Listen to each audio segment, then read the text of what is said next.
Lettre 158 à Léonie, mars 1894. Ma chère Léonie, je ne puis te dire mon bonheur en apprenant que tu étais reçue à la prise d'habit. Je comprends combien tu dois être heureuse et je partage largement ta joie.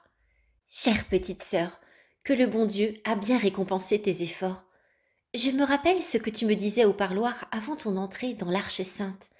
Cela ne te faisait rien de rester toujours la dernière, de prendre l'habit sans cérémonie. C'était Jésus seul que tu cherchais, et pour lui tu renonçais à toute consolation.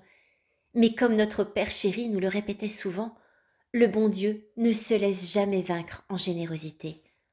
Aussi, n'a-t-il pas voulu que tu sois privée du bonheur de devenir publiquement sa fiancée, en attendant que tu sois son épouse? Il me semble que les années d'exil que tu as passées dans le monde ont servi à parer ton âme d'un vêtement précieux pour le jour de tes fiançailles.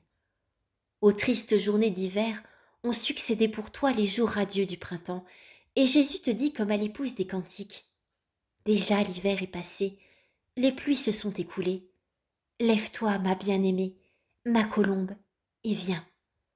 Voilà que je suis à la porte. Ouvre-moi, ma sœur, mon amie, car ma face est pleine de rosée, et mes cheveux des gouttes de la nuit. Cantique chapitre 2, versets 11-10 et 5, verset 2. Le voici enfin, ce jour tant désiré.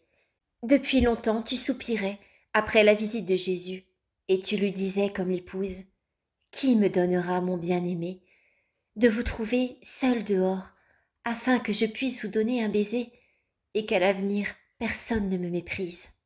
Cantique chapitre 8, verset 1.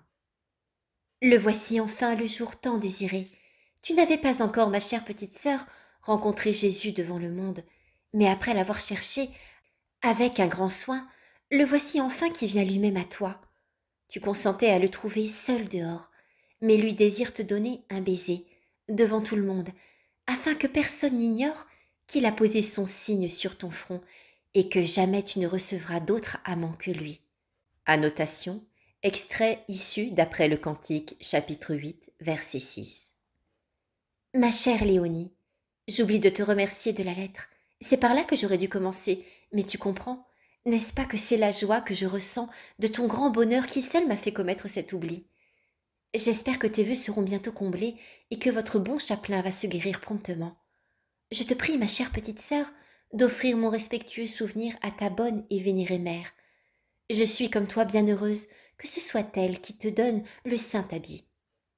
Je te quitte en te restant bien unie dans le divin cœur de Jésus, ton indigne petite sœur, Thérèse de l'Enfant Jésus de la Sainte Face.